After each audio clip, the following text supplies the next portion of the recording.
As we all know, the workers are once again in the streets by the millions. They want to keep what they have, what they still have, the jobs, the benefits, and if possible to get back what they recently lost. They also want to redress the neoliberal policies and to return to the good old times of redistribution, the welfare state, a government in which they had a voice, politicians that cared for their interests. Here and there, they succeed in changing a law, a policy, a high official, even a government, a whole government. However, they cannot change the general orientation. It is not only that governments learned how to ignore the masses, but it is also because they cannot do otherwise. They are trapped in a mental, political, and practical framework. No matter what they say or what the people want, they cannot do otherwise within that framework. The message of the workers in the streets seems puzzling. There is something worse than to be exploited. Not to be exploited, they say. Clamoring for jobs, they are merely clamoring for the change of subjugation. We need to understand this conservative illusion. It is not that they suddenly became reactionaries, or that it is because many of them feel that they don't have any other option. Without a job, a pension, some kind of state support, they cannot survive.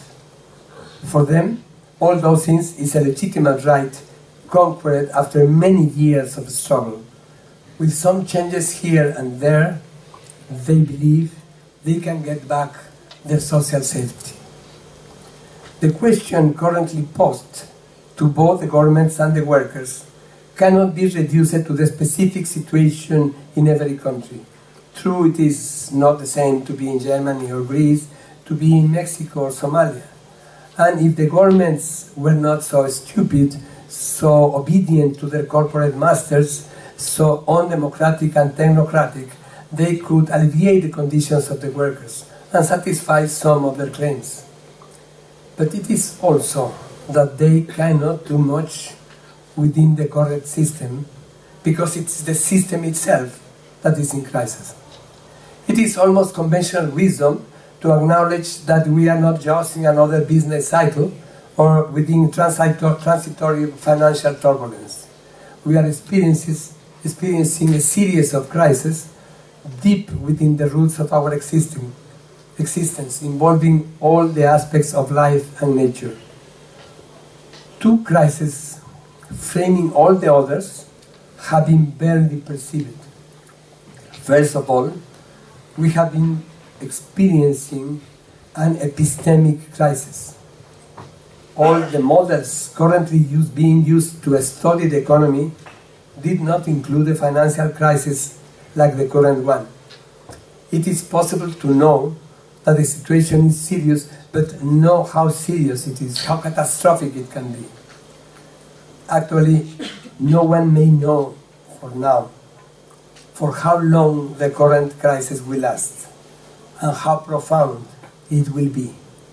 We are not just before the collapse of the financial system, but the collapse of a worldview.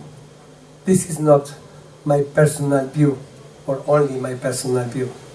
These sentences that I have just read come from the most prominent German economist, Klaus Zimmermann, from Robert Solow, the Nobel Prize in Economics, and from George Soros. The system cannot operate without mutual trust among the main economic actors and without some kind of predictive capacity. Full trust in the system will not be reestablished in a generation. The so-called coordination convention, what Soros calls reflexivity, are clearly broken. With the analytical tools and theories used by politicians and institutions, it is impossible to even see clearly the crisis in which we are involved. There is another crisis that they cannot and they don't want to see, a crisis of scale. The economic activities have reached a scale that has begun to outgrow all human control. As Leopold Kohr observed many years ago, economic theory has not yet taken proper notice of this new type of cyclical fluctuation. All business cycles could be dealt with through Keynesian remedies. But Keynes himself anticipated that the governments would fully adopt his policies at a time in which they would be not only obsolete, but also dangerous. He was right. It happened already in the recession of 1957 and many others since then, but never in the current scale. Nobody knows at this point where exactly the money is, where the assets are, the areas they want to regulate, to control, also, and they can also see monumental errors in private hands or in the governments. The main reason is simply the fluctuations are no longer caused by the system, but by the scale which modern economics activities have assumed. Like waves in the ocean, these giant swells are caused by the instabilities inherent in anything that has grown too large, a heavy atom, a market, or a state. They can no longer be called business cycles or economic cycles. They are size cycles. They are magnified by economic integration, growth, and expansion effect produced by the government controls. What is needed is not to increase government controls until they match the devastating scale of the new kind of economic fluctuations, but to reduce the size of the body politic which gives them the devastating scale, until they become once again a match for the limited talent available to the ordinary mortals of which even the most majestic governments are composed. And this strict requirement to cope with our ills is exactly the opposite of what the powers that be have been doing. The environment and credit can be seen as two determinant factors in the current crisis. Almost everybody acknowledges today the magnitude of the environmental crisis. What is not usually perceived is the measure in which the environment is currently limiting capitalist expansion and seems to represent an external limit to the system which is insufficiently examined.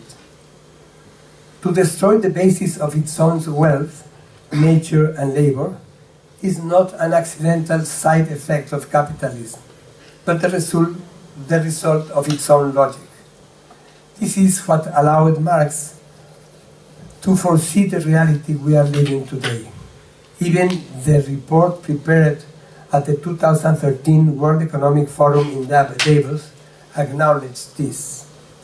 In the current conditions, economic growth is incompatible with nature material limits. This can put the entire dominant accumulation model at risk. To examine the question of credit, we need first to acknowledge that the continuous increase in productivity demanded larger and larger investments with fewer and fewer workers. As employment, salaries, and buying power dropped, investment opportunities also dropped, and the market and the real economic base, accumulation base, contracted. In order to renew the cycle of capital, individual as well as governmental credit, fictitious capital, as Marx called it, was disproportionately relied upon.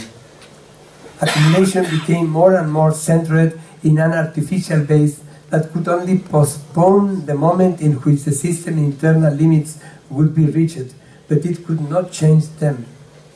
The illusion of prosperity could be maintained for a long time, thanks to credit, but this is no longer an option. Even more than credit or the environment,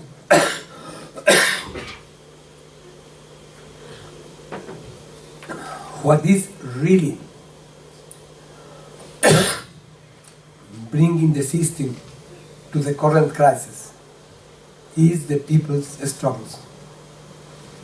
Our defeat in the 70s, when we were trying to storm the heavens after the Cultural Revolution of the 60s, paved the way to the neoliberal path, which reached its peak of glory in the 90s, after the collapse of the Soviet Union.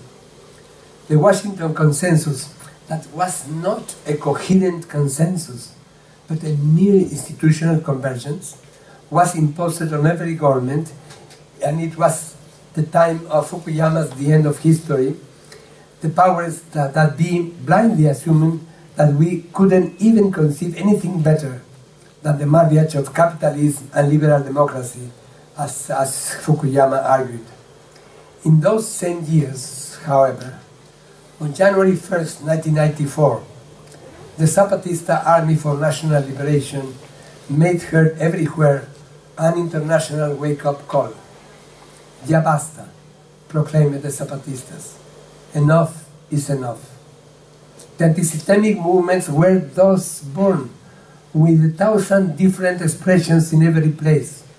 Most of them, like a 500 increase in Chinese real salaries between 1995 and 2005, 500% of increase in real salaries, are not usually recognized or taken into consideration in the analysis of the crisis. We cannot discuss that, but that specific increase in the Chinese salaries changed the whole pattern because of the investments done in China, assuming the level of salaries in China before this increase. And this was not because of a change in the policies of the Chinese government, but because of 80,000 mobilizations of more than 1 million people every year in China.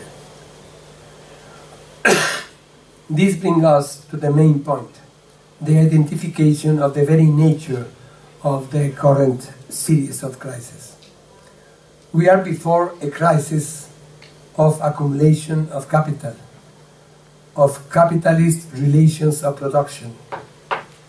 Capitalists are increasingly unable to find areas to invest and therefore unable to continue employing workers. They can no longer escape into the financial sector. They attempt then a step back to what David Harvey calls accumulation by dispossession, the violent separation of producers from their own means of subsistence. He links that concept with Marx's concept of primitive accumulation. He knows that this existed throughout the history of capitalism, but it has now intensified disproportionately. It is restructuring and reordering social relations, bringing back colonial elements to the operation, particularly in Latin America. The violence we are currently suffering isn't reduced to, say, a military intervention. It has rather become a central component of devastating policies that pass over all the forms of productive organization, dismantling one after another the gains achieved by workers through their various struggles. All this is happening through the exhaustion of both the modern era and its postmodern form. The radical disillusionment with the modern paradigm can lead to panic if it is accepted that capitalism will inevitably have to make the terrifying systemic adjustment without which it could not survive.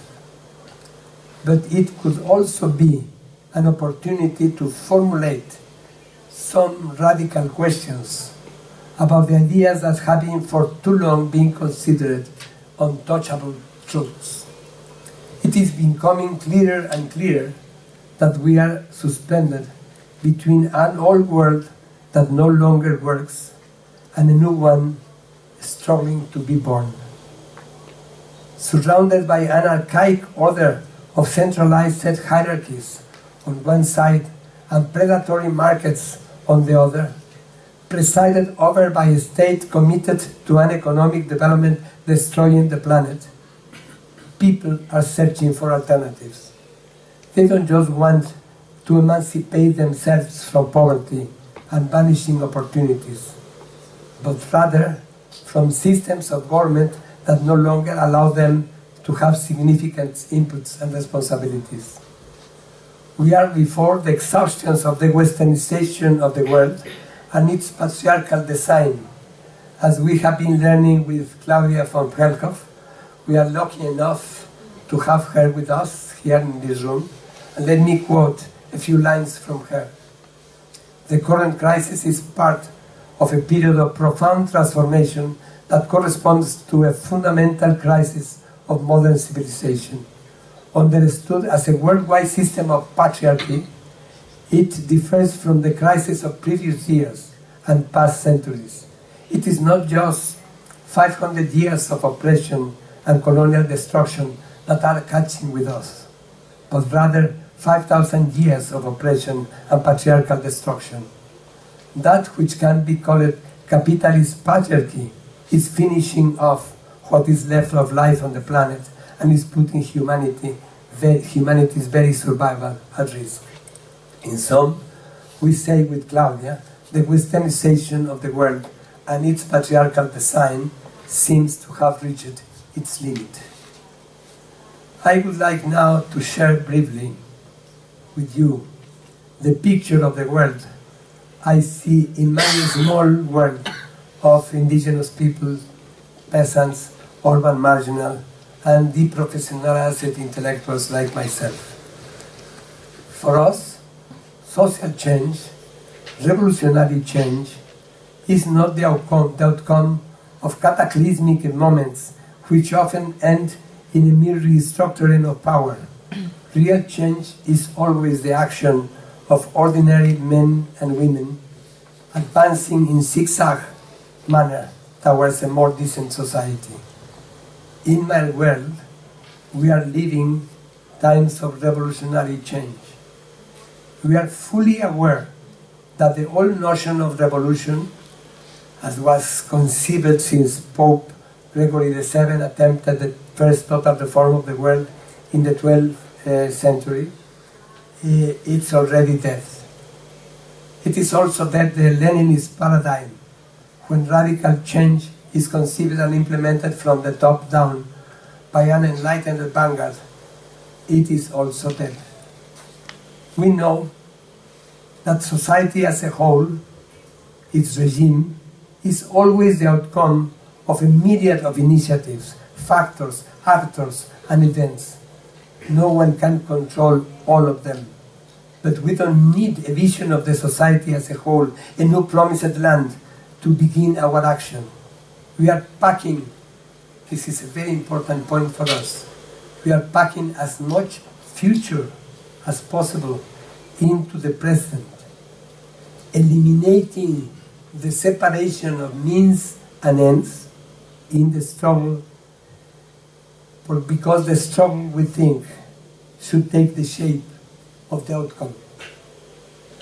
I would like to explore with you 3 ideas of this revolution, this ongoing revolution: democracy, the social subject, and the daily life.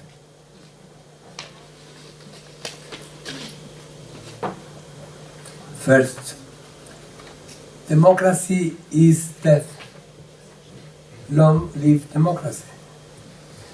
The political regime associated with the nation-state, born with and for capitalism, was always an oxymoron. It adopted democratic ideas, meaning people's power, government by the people, but also reserved for the state machinery the monopoly of legitimized violence. The contradiction helps to explain the continual authoritarian temptation that in fact define this regime, still called formal or representative democracy. The current crisis has put democracy in complete disarray. Years ago, in Mexico at least, we were still debating the relative autonomy of the state and arguing that in spite of its class nature in a capitalistic society, as the board of directors of the bourgeoisie, it was possible to force the state to express people's interest. We now know that the modern nation-state is just a conglomerate of economic and political corporations at the service of their own interests. Periodically, the political parties convene the stakeholders to elect the new board of directors. It becomes increasingly evident the nature of such a board. As Occupy Wall Street pertinently said, it is at the service of the 1%. The main democratic institution, the trust of the people in democracy, the belief that they freely elect the representatives and that they really represent them, is weakened and often vanished. My dreams don't fit into your ballot box, said the indignados in Spain.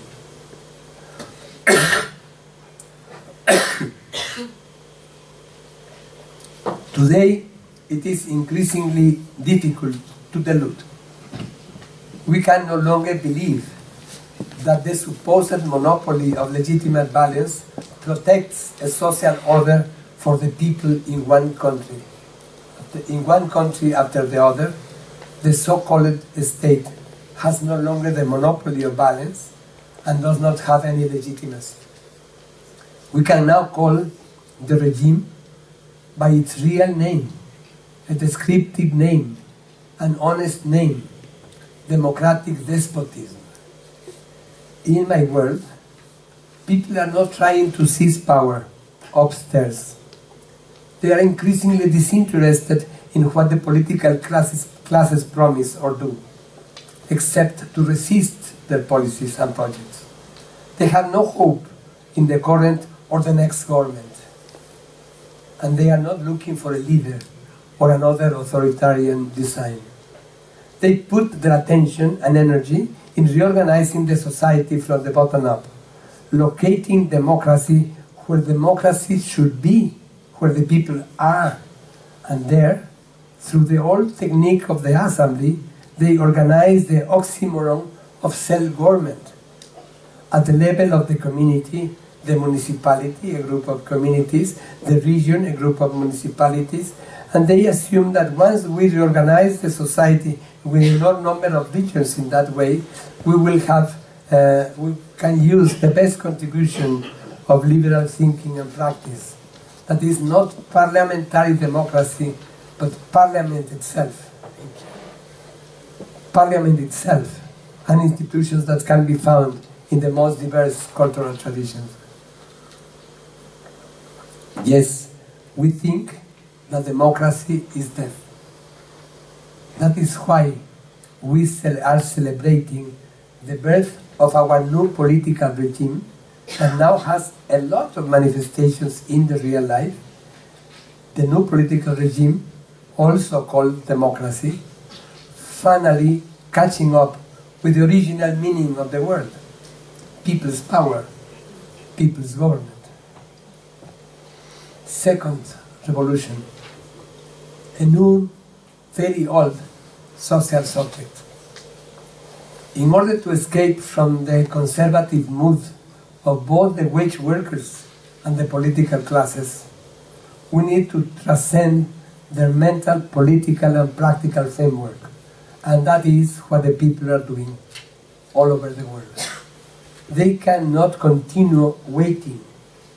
They are thus creating a new social subject on all grounds.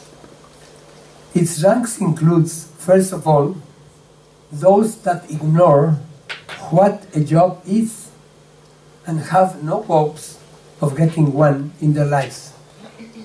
They don't have any option but to live without a job, producing their own life. They don't want strings attached to this way of life. They are disposing of their time and their life and their way. They are not suffering anxiety because of that.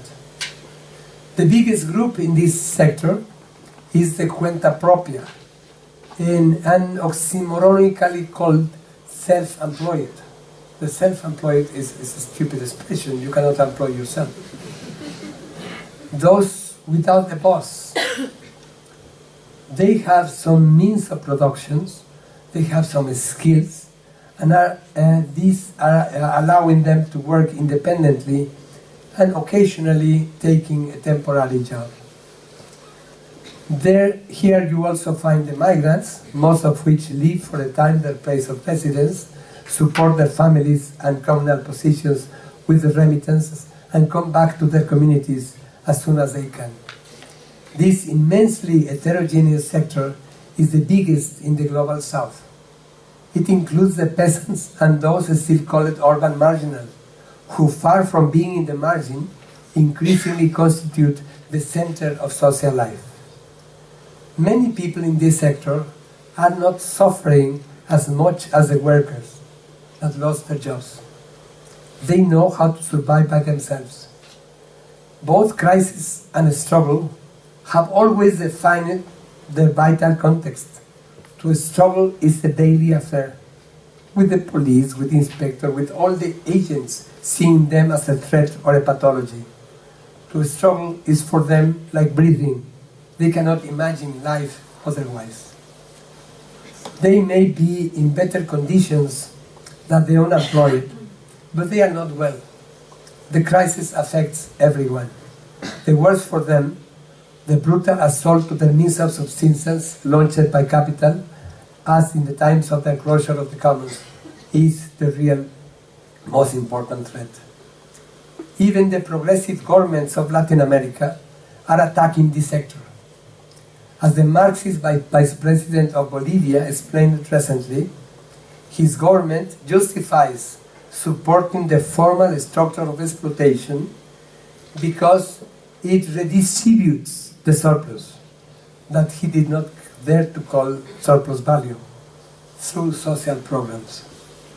Or like Correa, the president of Ecuador, who justified extractivism, as it is called the salvage mining now fashionable, arguing that Marx never said anything against mining.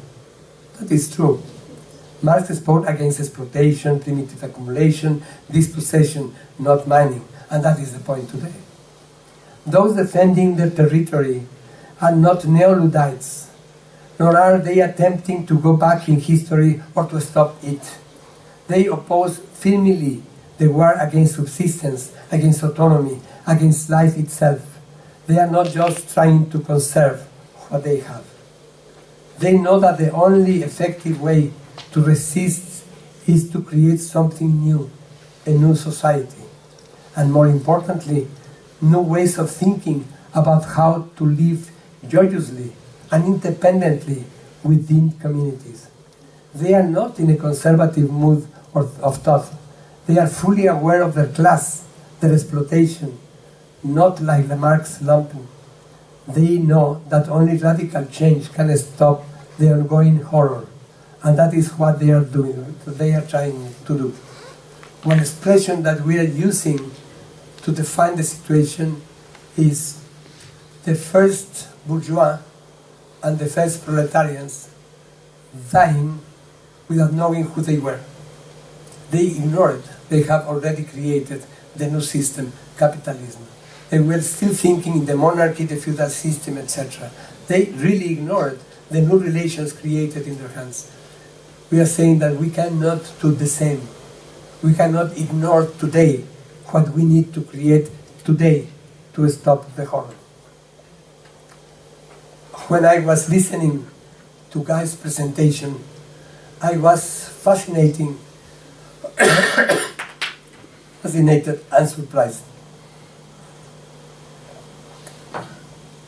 I cannot see his precariat in my reality. Anything of his precariat. I don't see that anxiety of the workers. I don't see any of these people, the majority of people in my world, in Mexico, in Oaxaca, in Latin America, I don't see this description that he presented about the precariat. And then I started to ask myself, It is because we are really so different that Europe and Latin America are completely different, that you have a new animal, this Precarity, completely different, that is a giraffe that we don't have in our jungle, or it is that we are seeing different things, and we are seeing different kinds of social subjects, and different conditions of the people, and different kinds of people doing different kinds of things today, not for tomorrow. And particularly, these people and us, we are not seeing to the top to see what comes from the top. We have no hopes in the top anymore. We are seeing to ourselves to see what we can do. The third point is, of course, the most important point. Every day, everywhere. In these times of global fear, mused Eduardo Galeano, the Uruguayan poet, some people are afraid of hunger. The others are afraid of eating. 1 billion people will go to bed tonight with an empty stomach. Yes, there is hunger again in the world.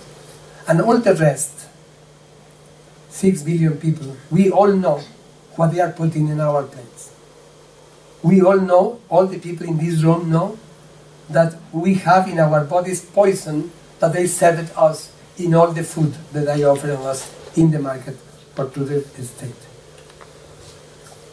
Should we wait for the government to deal with this problem?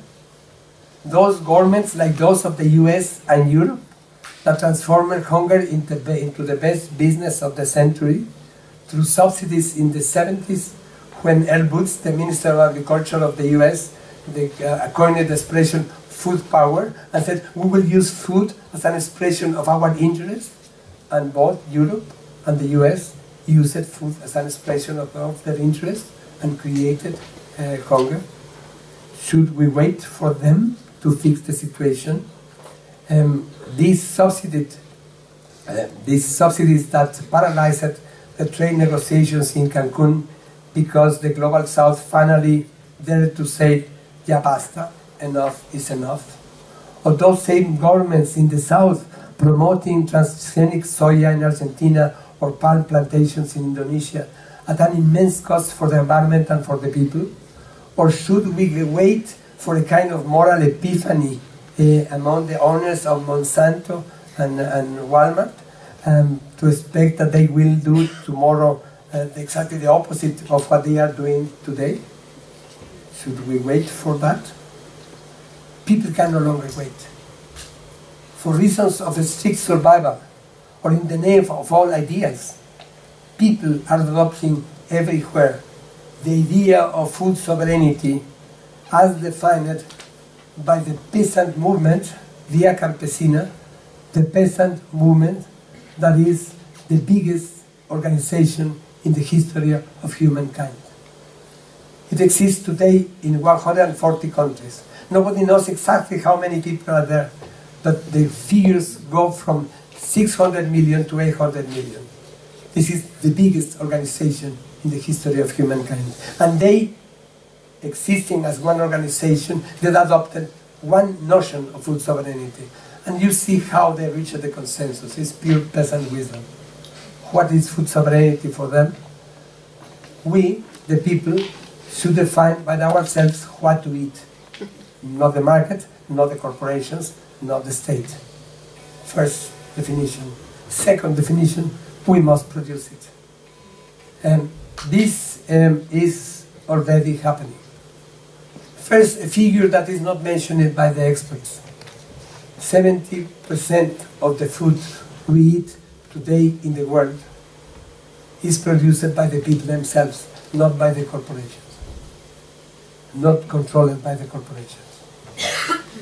But the second point is that people is defining what they eat, and they are trying to cultivate everywhere, in the cities and in new arrangements between farmers and urban consumers. This defines a very vigorous trend in the whole world. Cuba offers today a very empirical demonstration that it is possible to produce in the cities more than half of what they eat. But magnificent examples of the same kind can be found in Detroit, California, New York, or India, Africa, or Oaxaca. Everywhere. The people are beginning to produce food everywhere. Amartya Sen received his Nobel Prize for demonstrating that during all the great famines of the century, food exports to Europe or the US continued while the people producing it were dying of hunger. We now know the dynamics of hunger, including the counterintuitive fact that food aid produces hunger. We also know that we have today the technical means to prevent hunger forever in the whole world. The time has come to eliminate it. This time, we need to be aware that nobody will die of hunger when nobody dies of indigestion. That is the problem. The same principle, the same insurrection applies to all other spheres of daily life, in learning, in healing, settling, and changing. If one expression could capture the main meaning of social movements currently flooding in Latin America, for example, it would be Suma Causai in Quechua, Suma Camaya in Aymara, Boa Vida in Portuguese, Buen Vivir in Spanish. That it means the state of living well. Defining what is to live well was traditionally in the hands of society, in the people themselves. It was such responsibility what was transferred to the government in the modern nation state, which in time turned this responsibility to the corporations. And we know now what happens with that. We are reclaiming that possibility, that fundamental right of defining by ourselves what is to live well. Not to accept anymore what happened in the last 60 years when the development ideology substituted the rich diversity of those notions of living well with the living conditions experienced by the American middle classes. Those norms are increasingly exposed to criticism, but many people still adhere to them. Transcending development is not a form of reverse imperialism, trying to impose on them an alternative view. Millions, billions of people today are resisting development in all its forms, just to affirm themselves in their own paths, culturally and locally defined. It is no longer acceptable, if it ever was, to continue to impose on them a foreign definition of what means to live well. In substituting nouns for verbs, learning for education, healing for health, we are saying we are healing from health, healing from the health system sickening us. We are escaping from education, producing ignorance in our children. We are trying to reclaim those verbs. And then people are basically reclaiming their own agency in communal settings. Sometimes these are their own original commons that they were able to preserve or reclaim. Some other times they are new commons created in the urban context by those who lost their original communities, and for them, Buen Vivir is an idea based on a verb. It's life, live it well. A principle realized in action. It puts the emphasis on doing rather than consuming. We need to rescue those innumerable small actions of unknown people which produce the greatest social changes. Before these kind of changes organized by the people, we can try to put the contrast, this beautiful proposal of Guy Standing. I see this basic rent as a very rude, intelligent, complex, effective proposal to maintain the status quo, to give the system a lease on life. The system don't deserve that lease on life.